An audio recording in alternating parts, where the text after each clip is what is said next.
Rob Dauster here. I got Jeff Goodman with me. Hell no. John Fink. Are we still live? Field of 68 till I die. I'm sorry, man. I blacked out. Randolph Children. DJ Khaled, you know the big DJ Khaled guy? Hands brought up and in. Goodman needs to be fired all the time. Josh Pastner. You're going to beat people straight up. You know the deal. Drink responsibly tonight. I'll be drinking with you. Jarrell McNeil. From the bluest of the blue bloods to the smallest of the mid-majors. This is Field of 68 After Dark.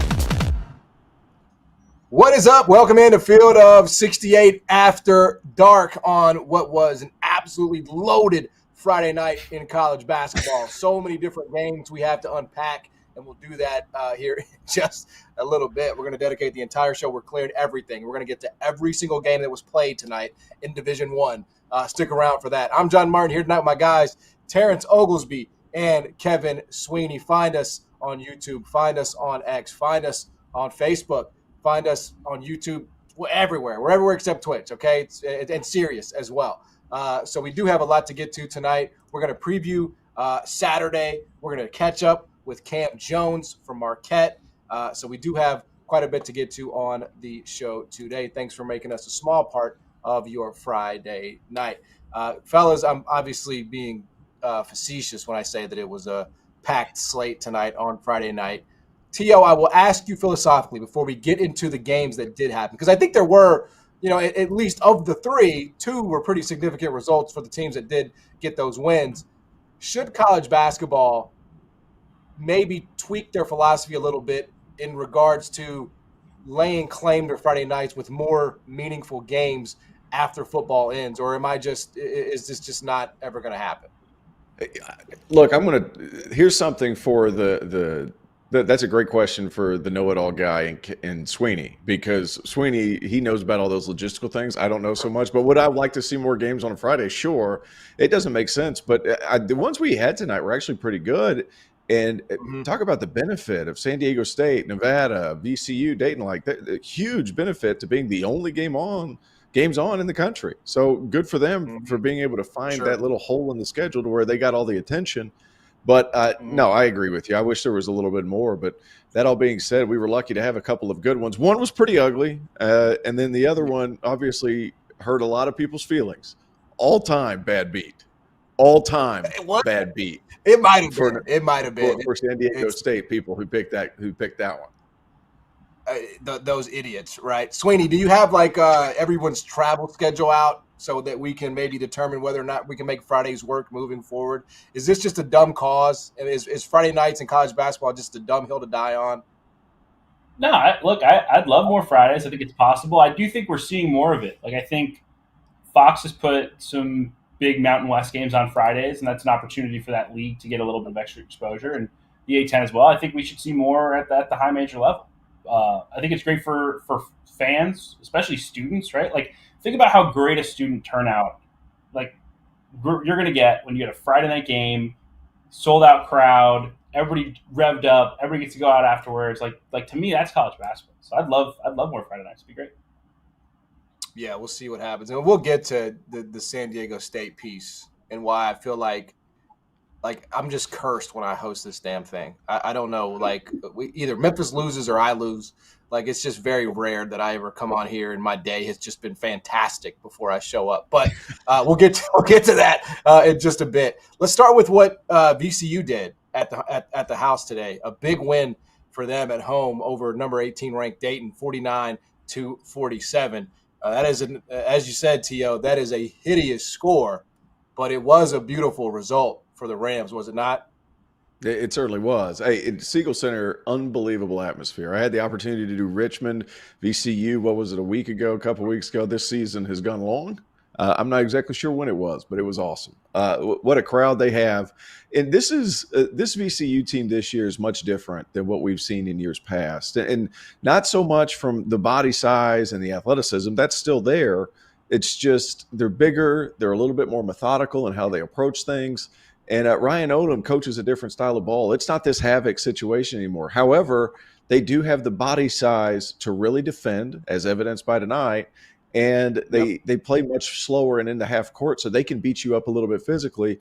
And whenever you're playing at home and you can keep both teams under 50, it's going to be in your favor. Now, what I will say about VCU, not a great shooting team, and by and large, guys, I don't know if it's just me. Outside of Richmond, I'm not sure it's a great shooting league, but the fact that they're able to play in the half court in the 40s and get a win, I think it says a lot about what Ryan Odom has done there in such a short amount of time, because a complete philosophy switch, and he didn't have a whole lot of holdover, that's a given, but a complete philosophy switch from what they've been doing over the last 15 to 20 years, starting with Shaka to Will to whoever else after. So it's like one of these things, like, to be able to have success, to put up good performances and keep the fan base engaged while simultaneously slowing it down. And one of the reasons why so many people liked watching VCU is because of that pace, that frantic, you feel a part of the gig. It has been impressive. It's a big win after beating Richmond at home not all that long ago.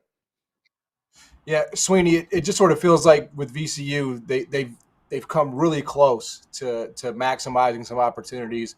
Close losses to Iowa State, close losses to Boise State, overtime loss to Memphis there at home. And, obviously they lose to Norfolk State. So for VCU, even though the vibes are good right now and the health is better, what is the realistic upshot? Like, is it just seeding in the A-10 now? Because is there even a path for it at large, or is the damage that's been done too great to overcome? I think it's probably too late. Look, like I think for VCU, like for them to get that large, they would need to, I think, win out in the regular season at some point, right? If you win out in the regular season, you might as well just win the 3 in the A-10 tournament that they need. But I think the A-10 title is wide open all of a sudden, right? Like Richmond's good, but I don't think Richmond's unbeatable. Dayton now comes back to the pack a little bit. Loyola's been playing incredible basketball. They're sort of in the mix now. They've shot the ball extremely well lately. So it's going to be interesting to watch this race. But VCU, I think, when healthy, is as good as any of those teams. And for them to win a game when Max Shulga, who to me is maybe the best all-around guard in this conference, I think it's him or Jordan King from Richmond, for him to play as poorly as he did tonight and VCU to come away with a win over probably the best team in the Atlantic 10, it says a lot about where VCU is right now. They've really improved from where they were in November and December. Yeah, it's not a great case, right, to say we need more college basketball games on Friday night. It was 49-47. It's not exactly like the the greatest show. I mean, if you love defense, if you're like a fan of like the '85 Bears, that was like the greatest game of all time. But that's not what people want to watch. Either way, that's not really what it's all about. VCU got the win, and that's what counts. And again, they have opportunity. If this is real, if this is something that they can capitalize on, and like Sweeney said, string some wins together here, you got a chance. But it just and it's tough to right, because man, they were in those games on neutrals against Iowa State, against Boise. They really should have beaten Memphis. They miss a layup at the rim in the final seconds there. It illustrates how thin this damn margin is in the tournament, doesn't it? Yeah, it certainly does. It's amazing how this win is just going to continue to help Iowa State's net rankings, which is strange to me. Yeah. Because, hey, I've attacked the Big 12, love the Big 12, don't deserve 10 teams in. That's nonsense. However, Iowa State obviously continues to look really good. As these things go on, Iowa State looks great. The margins are really small. And the things that you cannot do, you cannot drop games against – I understand Norfolk State's had a lot of success over the last few years within their league. You can't lose that game. Against some of the bottom teams in your league, you can't lose those games. So I do think the damage is done. The margins are really small, but you're absolutely right. It's something to where, I like what Sweeney said with Shulga. He's as good as there is in that league. He's not the most athletic guy, but when you have a guard like that can kind of create something, and he didn't play well tonight, but when you have a guard like that can get you a shot consistently, that's always going to put you in the right spots. I do feel like he's going to give you a chance on every night. I don't think it's outside the realm of possibility that VCU wins those 3 games in the tournament. It's going to be tough because obviously that league's really good, but I do think it's possible just because of the size, the athleticism, and they're really well scouted. Yeah. I think that's a good call. I think they're definitely one of those bid stealers, right, that you got to definitely look out for come that week in conference tournament play. All right, moving on to the other game of significance. It's already gone final tonight. Nevada at home. We have upset, but it wasn't. right? I mean, Nevada was favored in the game. So it's like one of those existential questions. But Nevada gets the win tonight over San Diego State, 70-66 in overtime. We're not going to talk about my involvement in this, okay? It's not about me, even though I feel like when I can't believe that, man. He even wanted to miss that free throw, John. He wanted to miss it. He was like, hey, John Martin might have some action here. He might have some action. Just might as well go ahead and get the extra one. I feel like that happens every single time in college basketball, by the way. When these kids try to miss and when they should miss, they make. You know, like I can't explain that phenomenon. That's good. Nevada doesn't. Right. And again, I don't know how you guys feel about that, by the way. Like T.O. Sweeney, was this an upset in you guys' mind tonight? Go ahead, Sweeney. Not to me. Look, I think there's the brand of San Diego State that, look, I mean, there's a reason that Nevada kind of half stormed the court there, right? It means something to beat the team that was in the national championship game last year. It means something to beat a team that's ranked in the top 25. But to me, like, these are the games you need to win if you're Nevada, right? If you believe you're an NCAA tournament team, and I know they do, they obviously have some big wins in the non-conference, beat TCU down in Hawaii. That's a huge win. Like if you're the team that Nevada believes they are, this is a game you have to expect to win. And it wasn't always pretty, but they just found a way. I thought their late game execution was so much better than San Diego State's. The quality of shots that they were getting, like the luxury that they have to just kind of let Keenan Blackshear play downhill in those moments, I think really, really helps them. Well, I mean, look, I thought San Diego State's possession. Sweeney, he never gets sped up. He plays at incredible pace, like very composed, gets to those mid-range shots. Like they're not the most like efficient shots on paper, but somehow I always look up and he's 8 for 15, 9 for 14, just finds ways to get to his spots and make shots. And compare that to San Diego State where it was one-legged fadeaway by Trammell and like there just wasn't a lot of direction in those late game possessions. I just didn't think they responded to playing on the road well. Nevada did what they needed to do, got a big win. Yeah, look, Nevada playing at home, that's an environment too. And here's the thing, I think it's not just Blackshear. I'm a big fan of Lucas. He can score. You can run him off pin downs.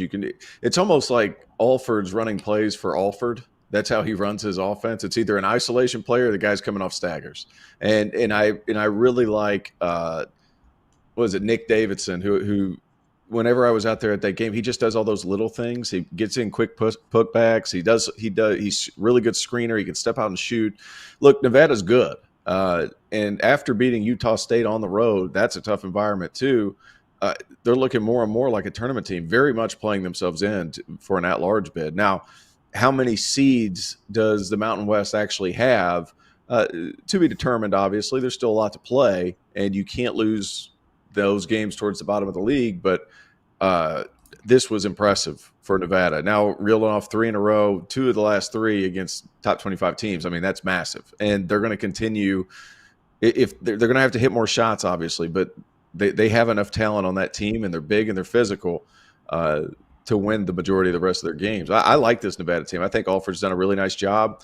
And having a guy like Keenan Blackshear who never gets sped up, he's so big, he's so physical, and he's a terrific help side defender. Like every time I've watched a game of his, he's uniquely aware of where he's at on the floor. They put him on the backside away from the action. He just kind of wanders that backside. You saw his rebound at the end of the game that led to those 2 amazing made free throws with 0.3 seconds left that killed John Martin.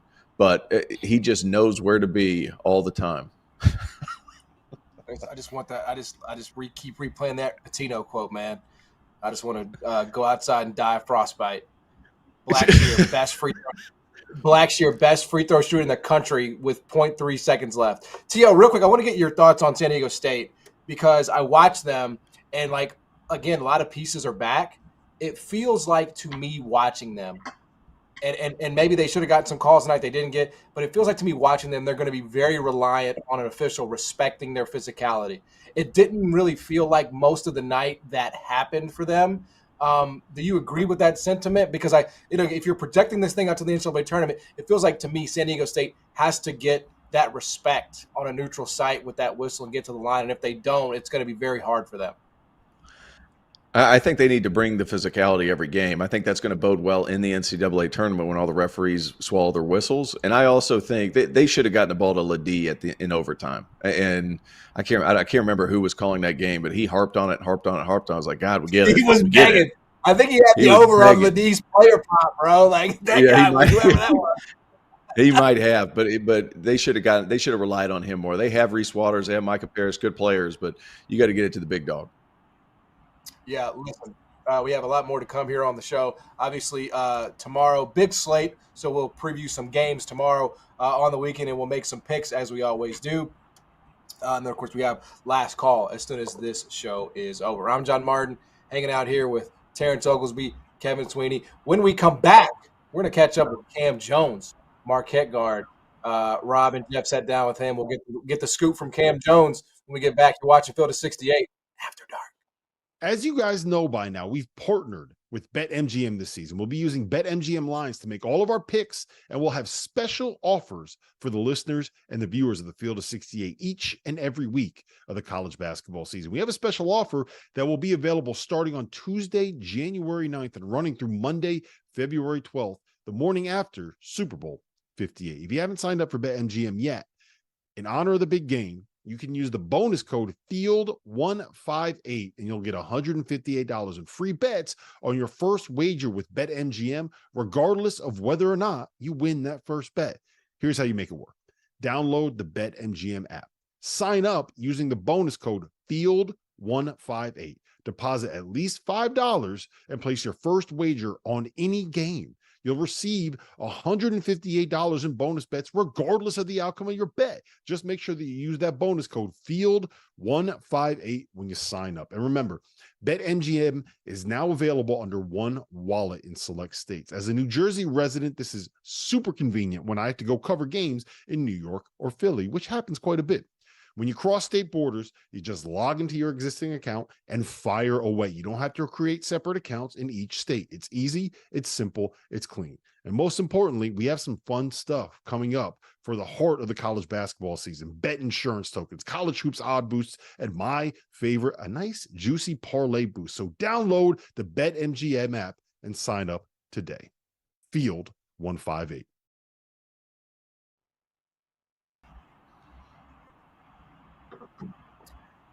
All right, welcome back to Field of 68 After Dark, Sirius XM, YouTube, Facebook, X, you know it.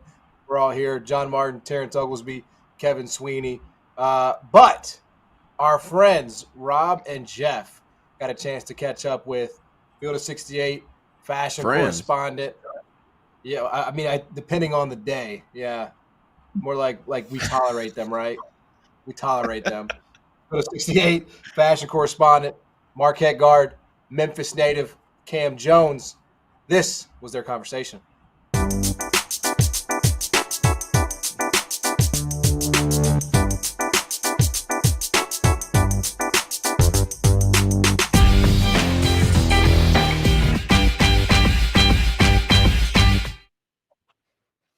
And now let me welcome onto the Field of 68 After Dark our fashion correspondent, none other than Marquette's Kam Jones. Kam, first and foremost, man, I want to start you off with this. Is it hard to keep the style up and keep looking good when you're dealing with a bum ankle? Did that kind of hamper you in what you could wear and the way that you kind of, match your fits with your shoes and everything? So I actually was receiving a little backlash on the inside, from people that weren't at the game because, I didn't play in the Villanova game. So I guess for some reason, people was expecting me to have a fit on the bench, and I was like, nah, I couldn't do that. So what ended up happening, I was supposed to have my black forces because I take them on every road trip. Because when we on the road, that's how you got to approach the game. That's how we approach the games, every road game. You got to have that energy with you to go on the road and have a chance to win. Can we take a look at your fit on the bench? Can we take a look at this? I think it's actually, I think it actually looks pretty good. This is a work trip, right? You're not sitting here, you're not trying to go to the club. You're not trying to look fancy. You're not going out to dinner. You are there to go and get a win and support your teammates. And you're dressed like a guy that's there to go get a win and support your teammates. So I don't mind it, man. I'm not going to hate on that. Well, we're glad you're back. We're glad you're healthy, and we're glad you're here to help us break down some fits. We're going to start with a couple of NBA guys, and someone you mentioned earlier last time that we had you on. We're going to go to Russell Westbrook first. I want you to kind of break down what his style is and whether or not you think you can pull off any of these looks. Like I said, I remember talking about Russ, but if I had to say something about Russ, I'm pretty sure I said is he wears what he wants. That's what I respect about him. I like what he has on, but to answer your second question, if I can pull it off, you feel me? I don't know about that one, but if I would wear one, I do like what he has on. Yeah, we'll go with Shai Gilgeous-Alexander next, and then we'll get to a couple football guys. But look at this. Which one do you like? Which one could you pull off? I don't think you pull off the one in the middle. I'm sorry. I don't think that's my favorite one, and the one in the middle. That's a very nice Louis Vuitton jacket that he has on. If it was one thing, I just wouldn't wear the shades. But as far as the clothes, man, that's a nice jacket he has on. The tuxedo, I like that too. Actually, that's a nice fit too. I'm not gonna lie. I would wear that. I would, and the one on the right, he just got a nice little chill fit on. So no, the one in the middle is definitely. I think that's the best one out of these three. They both. I'll say I give them both like an 8. Cam, I want to know the percentage of your NIL. What percentage do you spend on clothes, do you think, if you had to say, of all the NIL you make? I invest a lot of my money. Shout out Greg, my financial advisor. A percentage. Probably. You can say a decent amount, but not too much. Good. Invest. That's a smart move. Listen to Greg. Yeah. Put your money away. Make that 5%, and then you'll get more clothes eventually. You'll be able to get even better clothes. I can't stand Uncle Sam, man. I don't like Uncle Sam. He doing me dirty already. All right, Cam, we'll end it with this. In honor of the Super Bowl happening this weekend, I want you to decide which one of these two fits you like the most. We got Brock Purdy on the left and Travis Kelce on the right. I'm gonna go with I like Travis Kelce's fit better. That's the one I would go with. But I do also like Brock Purdy. He seems like, he woke up. It seemed I'm gonna be real. It just seemed like Brock Purdy. He woke up, had a good morning, had a good breakfast, and that like he picked that out the night before. Like that was real nice put together. He knew he was gonna wear that, and it seemed like he just ready for the game. You feel what I'm saying? Man, all right, we got a couple late submissions. Cam, we got a couple late submissions. There's one. Do you know who that is? That's Rob. Mm-hmm. That's Rob. What do you think? Okay. Break it down for us. It looked like it's hot outside. It's very hot outside. All right, so I understand you feel me, the pants, bro. That's a decent. It look like you going to handle business. I ain't gonna lie. Look like you hot. Look like you just trying to cool off. You trying to get indoors. You got your bag on you. You feel what I'm saying? You trying to get comfortable. So that's calm. There ain't nothing wrong with that at all. Yeah, it was. I was heading to Peach Jam, so it was like 98 degrees in the middle of July in South Carolina. And the blue shirt too. All right, one more. That's what Cam, one white more. beaters. I wear white beaters on everything, but I kind of wear white beaters as just a shirt. Ooh, okay. That's slick. What do you think? You see what I'm saying? Now imagine this is very nice. I would wear it. I like the vest. Not the vest, the jacket. Now imagine the Louis V jacket I was talking about with that button down, and we got that. Like, you see what I'm saying? I think you could pull that off. That's a great look on you. I like that. That's very nice. I appreciate it. I bought that just for you. When Rob and I went to Providence last week, they started telling us that your teammate Tyler Kolek can't read. they started saying that he can't read. Have you heard this, Cam? And can you confirm whether Tyler Kolek can read or not? Yes, Tyler can read, but it's hilarious how that actually happened, and him posting his GPA. That whole story was hilarious. Me and him laugh about that all the time. Actually, it was saying phenomenal. He can't read. Phenomenal.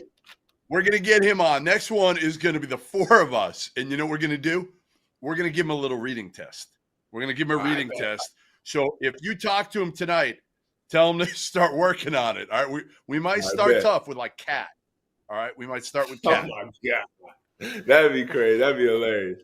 All right, Cam, we appreciate you jumping on here. We appreciate your fashion advice. We appreciate your breakdowns, and I hope that you appreciate me taking the time to coach you up a little bit and make sure that your fits on the bench end up looking a little better. But look, no more injuries, but if you do, we now know how to tighten that up a little bit, all right? For sure. Appreciate y'all.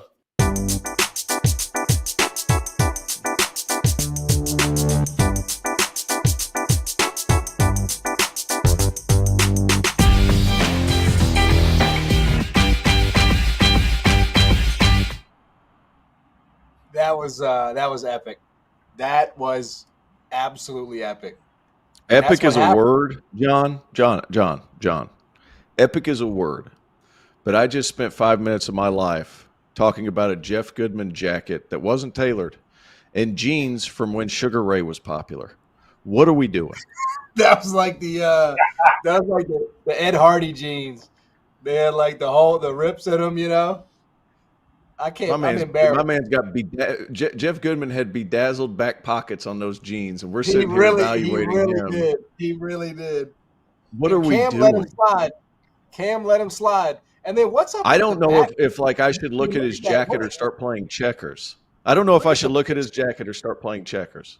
What are we doing? Kiss, a gentle touch, a caress. Why are you so freaky, Jeff?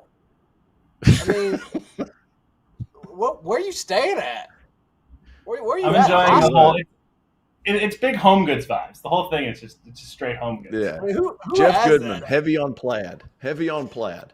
Is that his South Carolina house where it's like he doesn't live there and it's like somebody else's decor? Because that's the only because I got to tell you, if I had something in my house like that, a kiss, caressing with the lips, like that's very odd, man.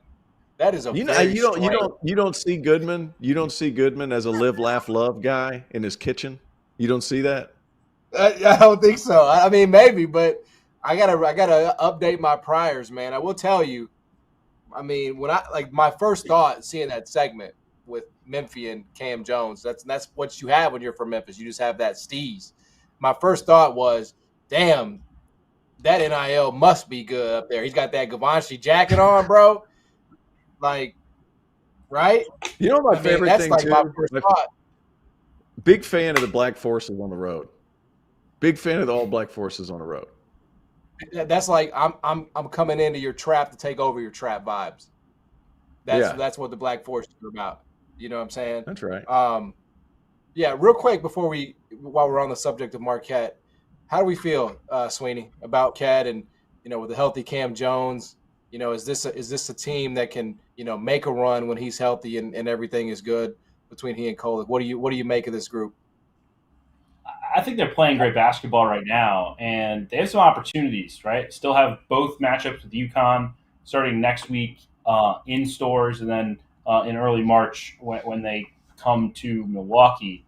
Like, they hit a roadblock where they just weren't shooting the ball great from beyond the arc.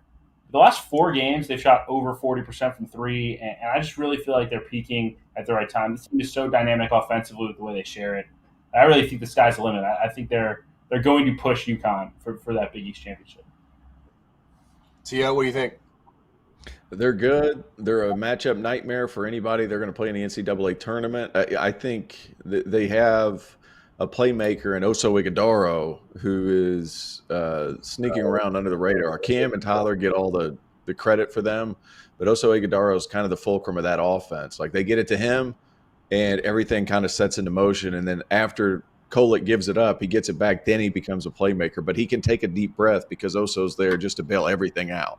Like, he doesn't get all the credit, but I'm a huge Iguodaro fan. Can do everything but shoot. Yeah.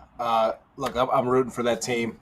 Cam is a guy that was here in Memphis and was really lightly recruited. It was actually a great find by that Marquette staff to get him up there, especially out of high school. So it seems like it's paying off. All right. It's going to be a fun weekend as always. We're going to get into some matchups this weekend, make some picks. Stick around. You're watching Field of 68 After Dark.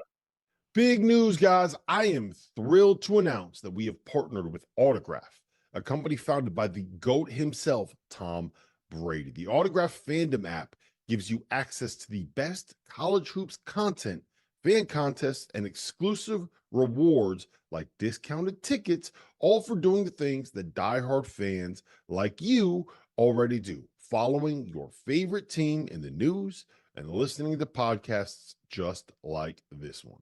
When Tom, and yes, I am calling him Tom, we're on a first-name basis these days, co-founded Autograph, he had one mission in mind: change the fan experience for the better.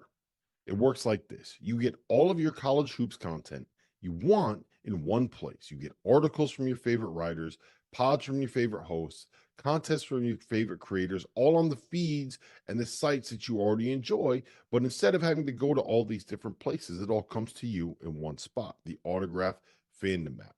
But here's the best part. The more content that you consume, the higher you rank in the app. As you consider the level up in status on the app, you can unlock unique rewards curated exclusively for you. So download the free Autograph app in the App Store and use the referral code F68, that's F68, or tap in at the link in the description below or in the podcast app of your choosing to start earning points for doing something as normal as listening to this very podcast. It really is that simple.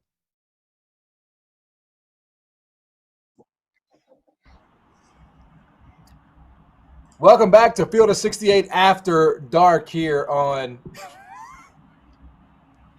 Yeah, this really is After Dark. This sign, this is something that I would introduce to the court Hand system. in hand, on the edge of the sand, they danced in the light and went to the moon. Oh my God, that's wild!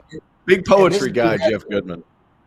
This dude has the nerve to criticize coaches and players standing in front of signs like this. Is that tweed? I think it is tweed. That's tweed. Yeah, I actually do. Hey, all-time line from Kam Jones. All-time line. I can't stand Uncle Sam. Boy, I am with you. Man, Uncle Sam did me dirty last year. Holy cow. I'm dreading my filing. I don't even want to think about it, man. Why couldn't my Patino jumps in the Hudson. Patino jumps in the Hudson. John Martin jumps in the Mississippi. That's right. Hey, we're looking for some write-offs. All right, we still got plenty. We got 2 months. We got 2 months to find some write-offs here before we have to file. At any rate, tomorrow, before we file taxes, we got a big slate of college basketball. So, as we always do, we like to go through these games, and each one of us will pick. So let's get it cracking. TCU at number 14 ranked Iowa State. Trevor, are these are KenPom projections, right? Oh, BetMGM. Okay, we have lines. Lines are out. Perfect. Love it. This is why it actually is good to do a Friday night show, the first Friday night, because we actually have real spreads now instead of just guessing here. So over at BetMGM, Iowa State minus 6.5. T.O., where do you think this game is going? And Hilton Magic, man. That place is so hard to play. Taman Lipsey, that's how you pronounce it, correct? Taman. No, he had a vote of mine for midseason top 30 players to watch on the Naismith Award. I mean, he's been that special. He does a little bit of everything. He's big, he's strong. In Iowa State, that place is so difficult to play at. Otzelberger coaches defense. It's hard to score in that joint. That's for sure. Ask any coach in the Big 12 and they'll tell you. So I'm going Iowa State on this one. I actually think they cover.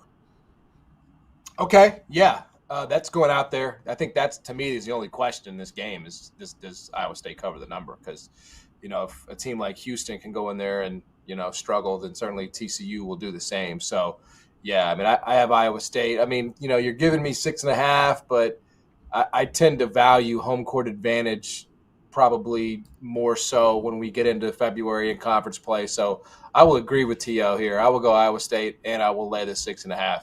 Kevin, what do you think? Look, the only thing I'd say is that TCU's been awesome on the road. I mean, one at Baylor in triple overtime, one at Oklahoma State, took Cincinnati to overtime at their place, should have beaten Kansas. Obviously, there was that controversial flagrant one on Ernest Uday. Like, this thing's going to be a street fight. It feels like a lot of points to me. Like, maybe I'm crazy. I'll take TCU. I think they're going to have to find a way to make outside shots. Trey Tennyson's been awesome for them lately. Yep. He's got to make some and keep them in the game, just scoring the basketball. But, man, like I think TCU is a really feisty team. I wouldn't be surprised at all if they hang around here. Okay, all right. A little dissension among the ranks here. I like it. We don't need to be like, that's a bad thing. Like when you watch like an NFL broadcast and all the analysts on the show agree on who's going to win, and it just like basically never happens, if that for that team. So, yes, I welcome the difference of opinion. All right, moving on. Tennessee, -3.5 at BetMGM on the road at Texas A&M in College Station. T.O., does Tennessee and the Volunteers, do they have what it takes to cover this number at A&M? Yeah, I hate picking the favorite twice in a row, but I'm going to. I just think that their offense with Dalton Connect, it's that get-out-of-the-way offense. And sometimes guys can have big-time games, and their defense is going to be good enough. It's the same team as last year that got to what? I think they got the second weekend. It's like I think Tennessee, they win this game, and I think Tennessee could go to the Final Four. Matter of fact, they would be a pick for me to go to the Final Four because it's the same team as last year. They just have offense and probably the most dynamic offensive guard in college basketball in Dalton Connect. So I'm going to go Tennessee. Rocky Top wins. I know you hate to hear that, John. I do. Most people don't know this about me. My daughter can attend any school, and my soon-to-arrive son can attend any school in America besides the University of Tennessee. I don't care if they can throw whatever scholarship money at us they want. It's a personal thing. She cannot and he cannot go to Tennessee. As far as this game, A&M's playing a little better, man. A&M's 1 4 out of 5, and it just kind of feels like a Buzz Williams reminder game. I'm going A&M in the upset. A&M money line. Give it to me. A&M wins the game outright at home. They get it done. I like Tennessee. I just think the way that Zakai Ziegler has played lately, I mean, he is playing as well as any point guard in the country. And early on, obviously coming off the ACL, I don't think he was fully healthy, still getting his legs under him. But 13 assists against Kentucky, 2 turnovers, 9 assists against LSU, 17 points, 5 steals. Like, for him to be in that natural supporting role next to a Dalton Connect, like, I just think it makes their offense so much more dynamic. I think they'll find a way to score against A&M. I think they'll take care of the basketball, which is obviously huge against a Buzz team, and they find a way to win and cover on the road. T.O., like, you kind of looked at me like I'm nuts. Like, would you let, your kids go to South Carolina or North Carolina? I mean, I feel like as a parent, you kind of have to step in and say, I'm not wearing a proud Tar Heel parent. I'm not wearing a proud Gamecock parent. I'm not doing that shit. All right? I'm not wearing proud ball dad. I'm not doing that shit, man. All right? It would hurt. It would hurt for me for them to go to South Carolina. It would hurt, but I'm sure there's a good major or two that they could pass. Oh, that's soft. That is so soft of you. Come on. If they're getting scholarship money at South Carolina, they're getting scholarship money pretty much everywhere, right? I mean, there's another spot where you could gently say, hey, if you do this, I'm blocking your number. Don't ask me for shit. That's where I'm at. Maybe I'm an awful parent, but that's off the gravy train. Right. Off the gravy train if you do that. I can't wait. All right, Auburn at Florida. Auburn -2.5 on the road at the Gators. T.O., how do we feel about this one? Auburn off that obviously huge win at home against Alabama. Hey, you know what? I've kind of been up and down on Florida, but I think this is when they win because the Swamp's a hard place to play when there's a big opponent coming in. They've got shooting. They've got guys who can score. Micah Handlock is a kid who played for me for the Upward Stars a few years ago. Like, Todd Golden kind of get it together. They've won 4 out of their last 5. I think it's a big chance at home to not only cover but win. Yeah, it reminds me a little bit of Bruce Pearl after rivalry games. Like, he is amazing. He's amazing at getting his teams up for those rivalry games. I remember it like it was yesterday. 1-2 Memphis, Tennessee, and the next game they beat Memphis at number 1, become number 1. The next game they lose at Vandy. It's like there's just an emotional letdown, man, with Bruce Pearl teams. Maybe it's not the case anymore. That was obviously 17 years ago, but I won't forget it. So I agree with you, T.O. I like the Gators here. After, it's just the spot, right? It's the scheduling spot. I'll go with the Gators in the upset as well. I'm picking Auburn only because I don't think we can sweep the panel with Florida here, right? I agree. That would be bold. No, we're not sweeping the panel with Florida. I think Auburn. I picked Auburn to make the Final Four in the preseason. I stand by it. I think they're that good. Only team in the country right now, top 10 offense, top 10 defense on Ken Pom.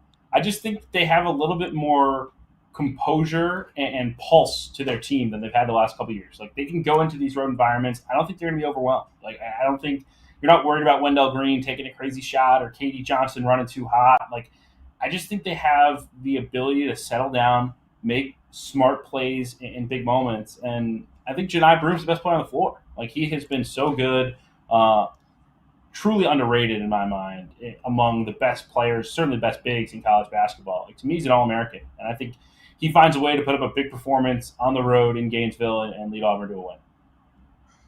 I would say, Sweeney, I don't disagree with your big picture assessment on Auburn at all. Like, I mean, you see what I say in the group chat. I was arguing with Sean last week about what Auburn has and hasn't done.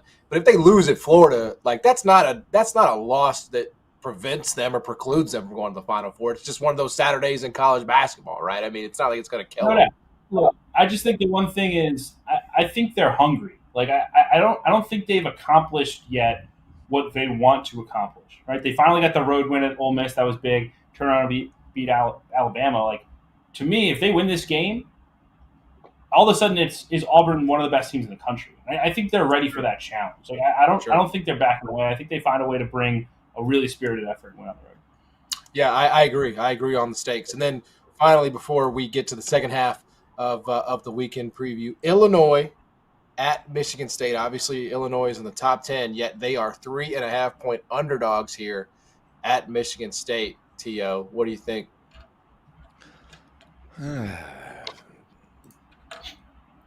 You know what? Go to Sweeney here because I really got to think about this one. Go to Sweeney. All right, let's let T.O. really marinate. He is asking for a lifeline, Sweeney. Yep. Look, I think this Illinois team is a bad matchup for Michigan State. I think Illinois' ability to put bigger guards on Tyson Walker and A.J. Hoggard can really cause some problems. I thought it did in the first meeting, and I think it will even more so in this one when Terrence Shannon's back. So, look, like I understand the stakes for Michigan State. It's huge. If they don't win this game, they're a true, toss-up bubble team. And it's so important for them to find a way to get a big-time win.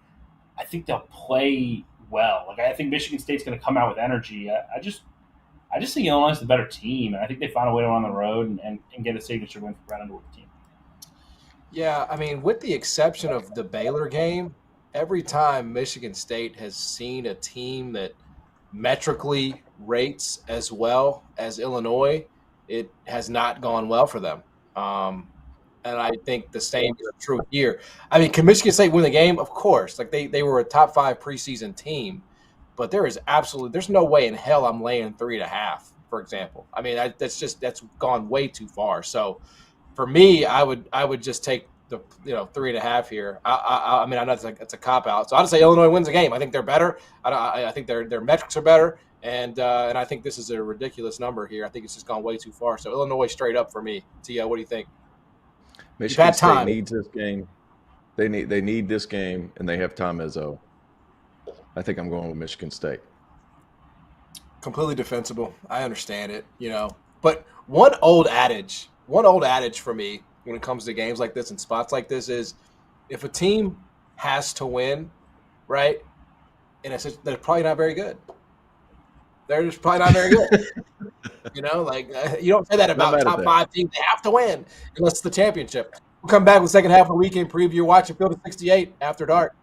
There is nothing in sports better than the heart of the college basketball season, which is why I need to tell you guys about our partners over at Rhythm. If you're into sports betting, you need Rhythm, the place for data-backed props and picks. For those that are unfamiliar, Rhythm, spelled RITHMM, is the go-to mobile app for player props and game picks. Backed by AI predictive models, Rhythm helps you make smarter and faster betting decisions across all sports, but particularly college hoops, where there are as many as 150 games a day during conference play, many of which have softer lines at BetMGM than you'll find in the NFL or the NBA. With Rhythm, you get data-backed picks for every Division I game every day. Users get free picks daily with the ability to upgrade to unlimited access. And for those of you already using modeling, you can build custom sports betting models within the Rhythm app itself. I am a Rhythm user, and I found that I've been a better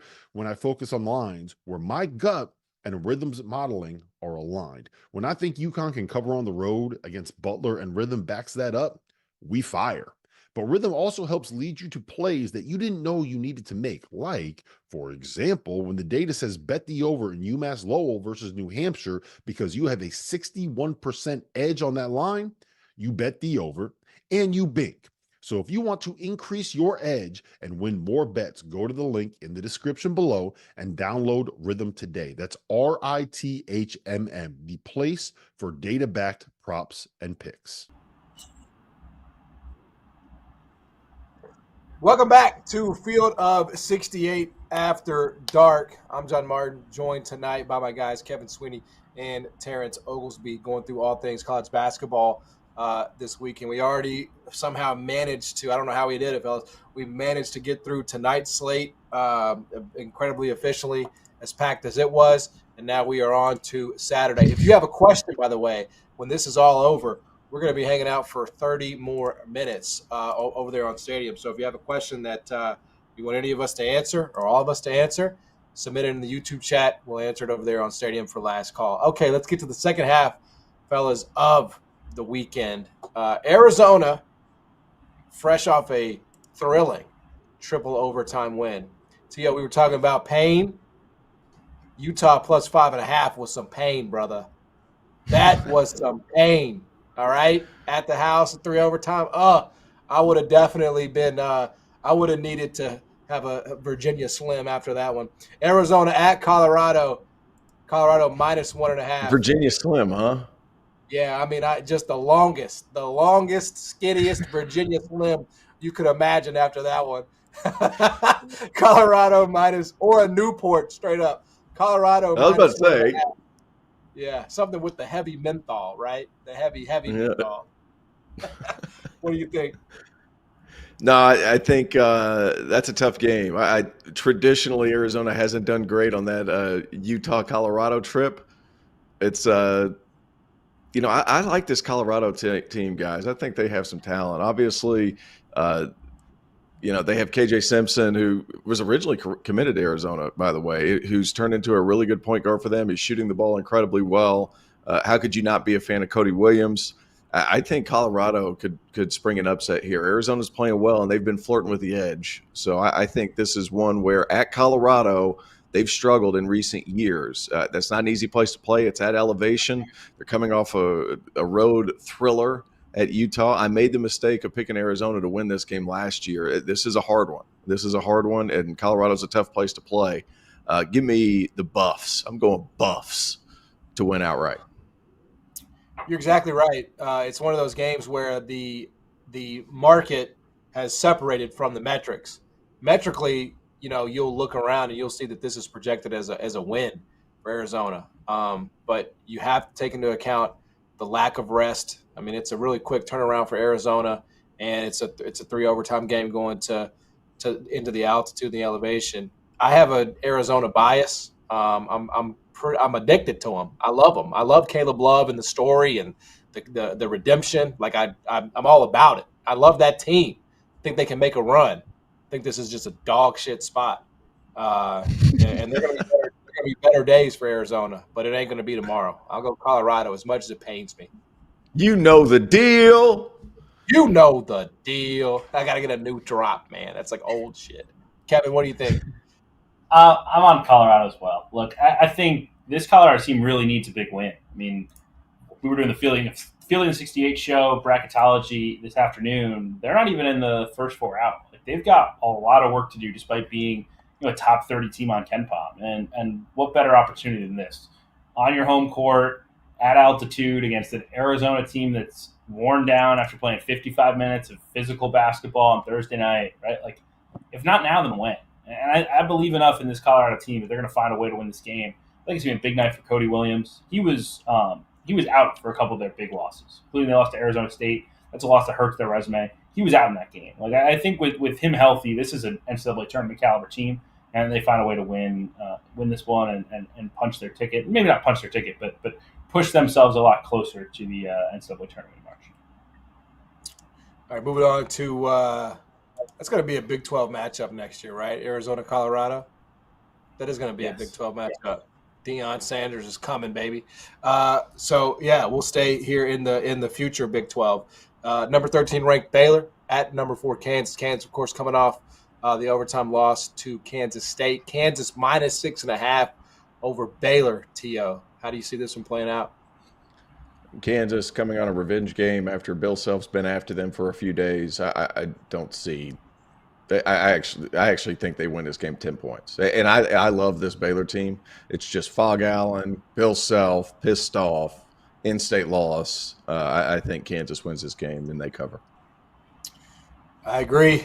I mean, I find us agreeing, but I also feel like sometimes the metrics discount home court advantage in some of these situations. I learned that the hard way with Houston, last weekend. I thought Houston, obviously the metrics loved them, had them going in there getting a 5-point win, and it was just a domination from wire to wire by Kansas. It's just different when they're in that building, man. I mean, guys just make shots they don't normally make, and I assume that's going to be the case against Baylor. So I will definitely take Kansas, and I have no problem landing 6.5. Kevin, what do you think? I'll take the points with Baylor. Like, I think this team's really good. I think the ability to shoot the basketball will play well in this environment, right? Like, they've got dudes who can really make shots, and I think can help them hang around against a Kansas team that has not always scored efficiently in the half court. And I think Yves Missi gives Baylor a chance at the rim to defend Hunter Dickinson. Like, he's got to stay on the floor. His 5 fouls are going to be valuable because of obviously how physical Hunter plays, but I think if he can hang in and stay in the game, I really think Baylor hangs around here. I don't know if they win it, but I think they'll be right there at the end.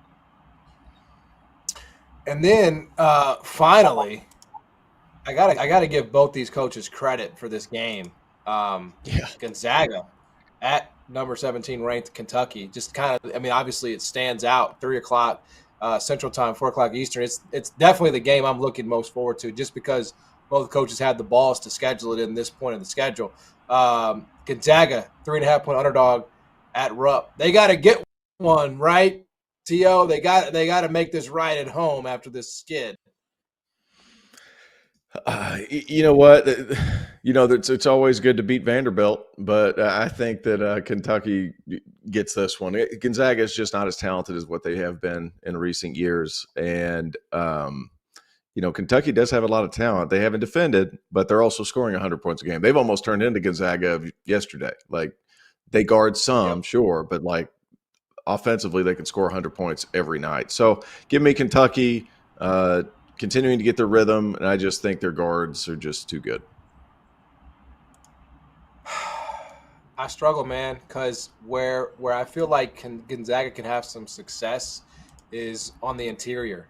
I know that Kentucky's kind of playing this hodgepodge. Like, they'll throw whoever in there, like whoever wants it. They'll just say, you take a shot, and you take a shot.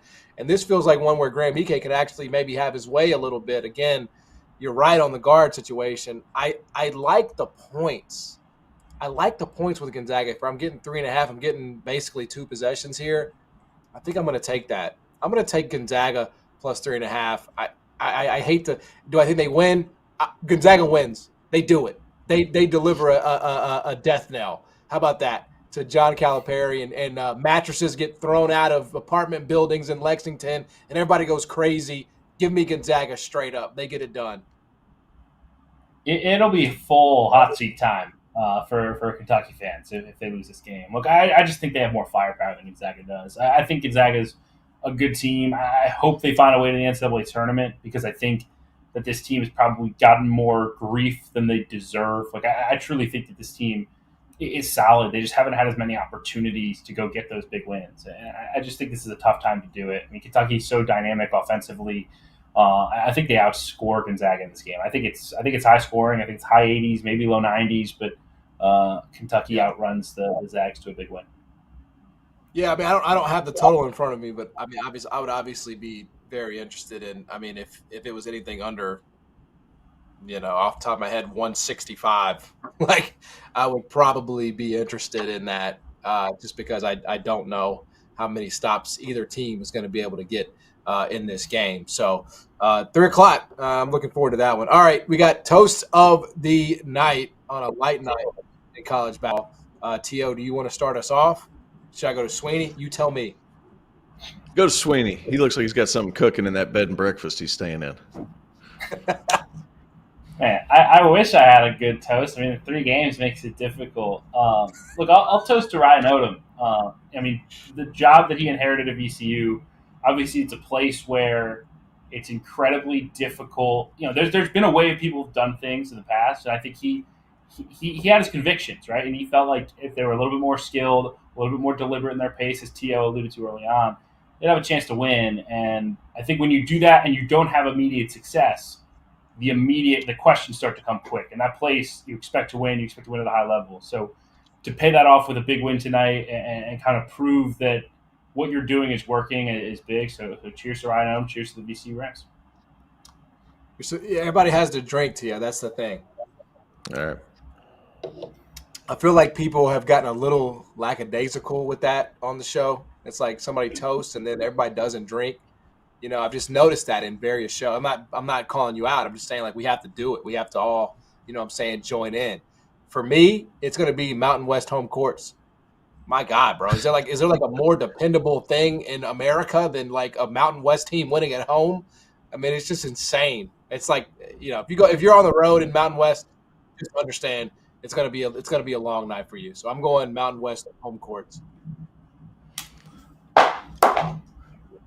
I'm still working on it, guys. No, I think that Mountain West home courts is good. I'm gonna jump on that one. And what I'm going to say about the Mountain West. No, hold on. What I'm going to say about the Mountain West, it is uncanny this year. Like every person or every team that needs to win in order to boost their resume on a home court just finds a freaking way to win. Like it's unbelievable how that league has just continued to do it. And look, San Jose State's at the bottom, Air Force at the bottom, Fresno at the bottom, Wyoming, but all those teams that need wins, they find a way. Like there's no flubs. It's unbelievable. Mountain West Conference handling business. I'm going that way. All right, catch us over to Stadium. We're moving over to Stadium for last call, answering all your burning questions. For Kevin Sweeney, for Terrence Oglesby, I'm John Martin.